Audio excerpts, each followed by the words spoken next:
It was supposed to be a simple dinner, just one night out after a long week of work. Jerome Whitaker had promised his wife, Candace, and their 2 kids that they'd grab dinner at their favorite spot in town, the Hearthstone Grill. To everyone else, it was a trendy steakhouse with rustic walls, a fireplace centerpiece, and a menu that could feed a king. But to Jerome? It was personal. He'd built that brand from scratch. Quietly. Silently. Without fanfare. A black man with a vision, who'd purchased the original location under a shell company and expanded it to 20 locations across the state. He'd always preferred anonymity, believing that true leadership didn't need a spotlight. But that night, as he pulled into the parking lot wearing jeans, a crisp tee, and Jordans, he was reminded that no matter how much success you own, to some, you're still just another black man walking in where they think you don't belong. From the moment they walked through the doors, the tension hit like a brick wall.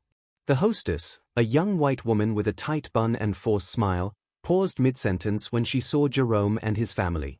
She glanced nervously at the manager across the room, then back at them.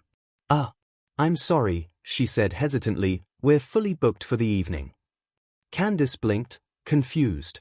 The dining room was half empty. Jerome glanced around, his brows slightly raised, lips pressed.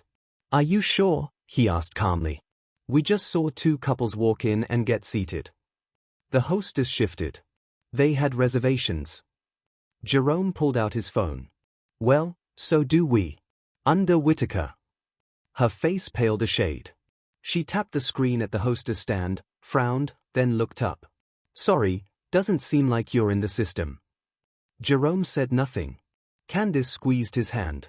Their kids, ages 9 and 11, clung close, already sensing the discomfort. From the side, the manager approached, tall, burly, with a face that had clearly decided Jerome was a problem long before he opened his mouth. Is there an issue here? The manager asked, voice firm. No issue, Jerome said, still calm.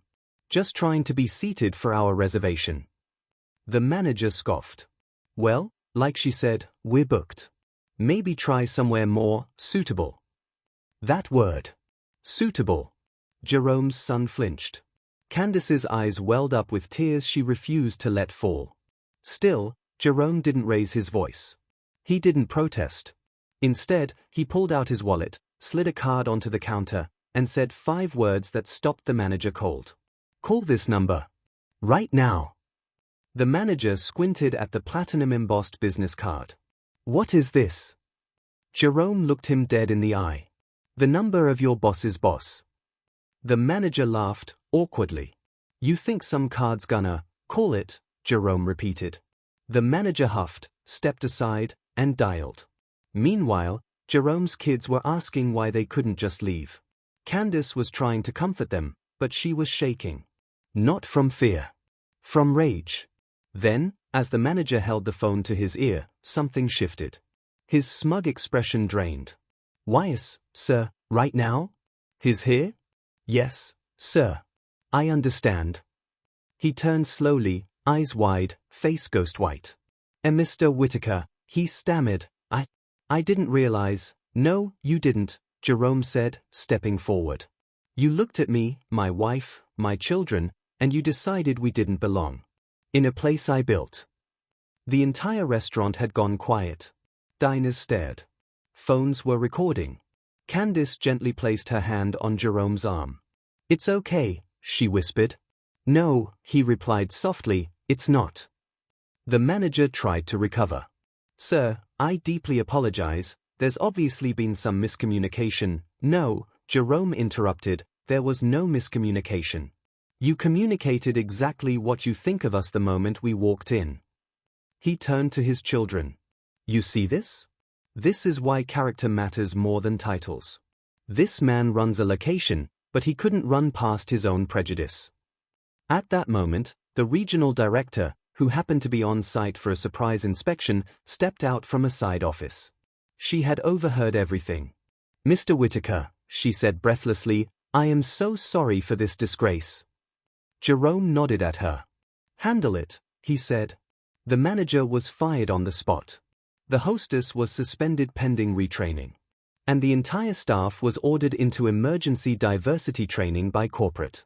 But the story didn't end there. Because as Jerome and his family finally sat to eat, this time at the head table, served personally by the director, a young black server approached with tears in her eyes. "Thank you," she whispered. "They treat us like trash here. Like we're lucky to have a job. But what you did? You reminded me that I deserve more." Jerome smiled warmly. "We all do," he said. But just as peace began to settle in, Jerome's phone buzzed. A message. From his private line. No name. Just a text: "You made a lot of noise tonight. Be careful who you expose. This isn't over." Jerome stared at it. His expression changed. He showed the phone to Candace, who looked terrified. "What is that?" she asked. He didn't answer. Instead, he stood up, eyes scanning the room. Something wasn't right. The regional director noticed the shift in his posture. "Is something wrong?" Jerome leaned in. "Do you have cameras in the back office?" "Yes," she replied. "Why?" Jerome showed her the message. Her face dropped. "I need you to pull the footage from today. Every angle. Especially the manager's office. And lock the file. Don't let anyone access it.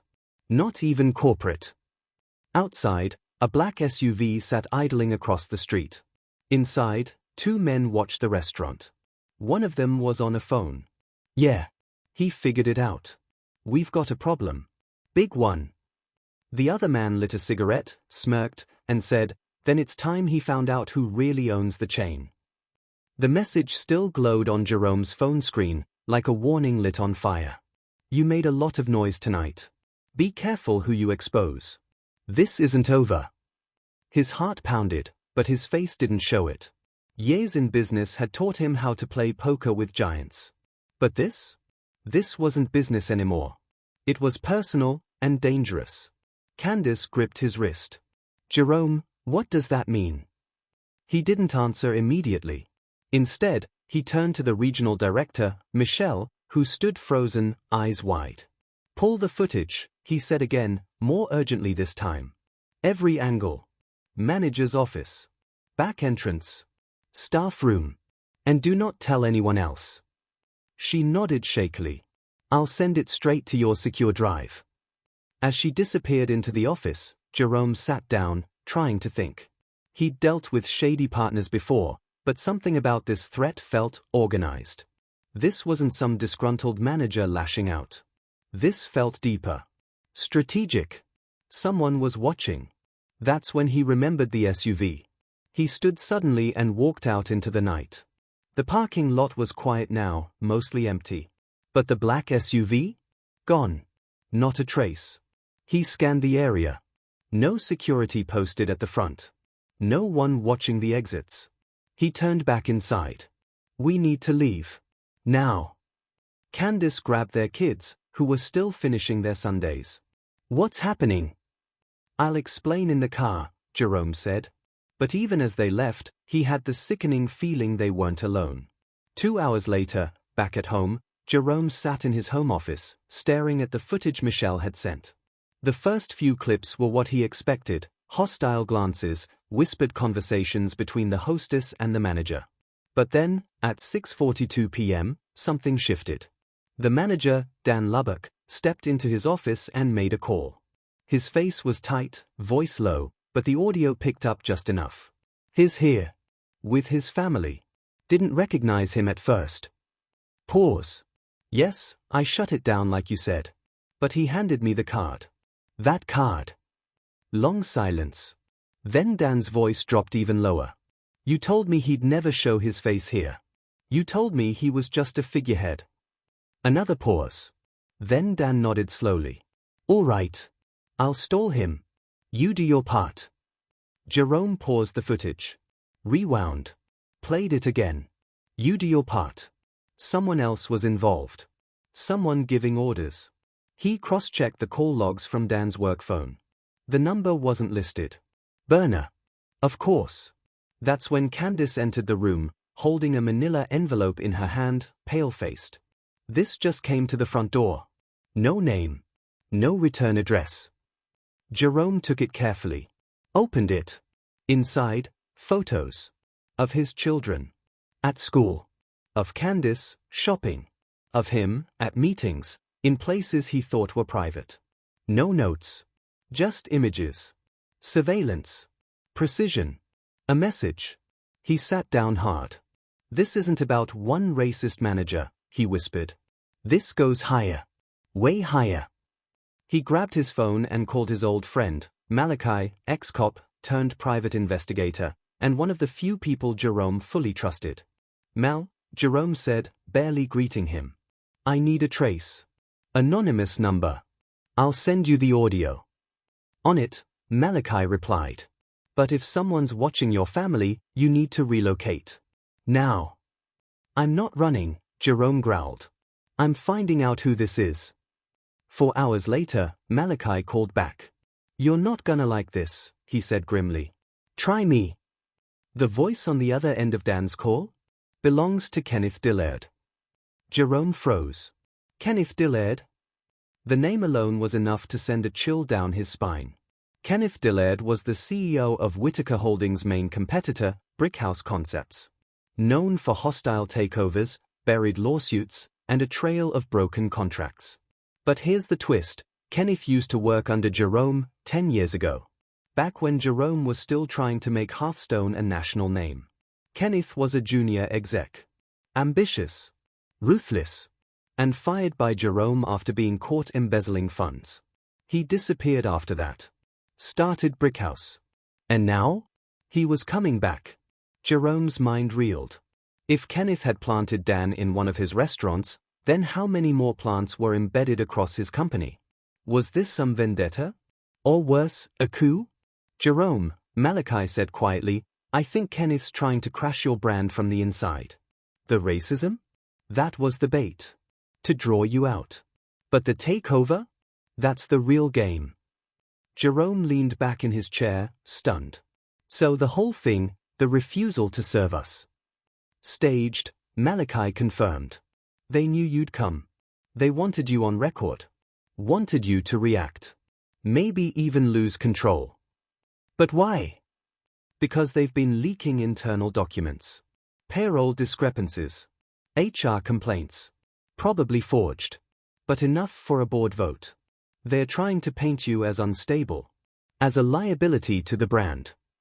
Jerome looked over at the photos on his desk. His family. His legacy. I'm not gonna let that snake take what I built, he said, voice low.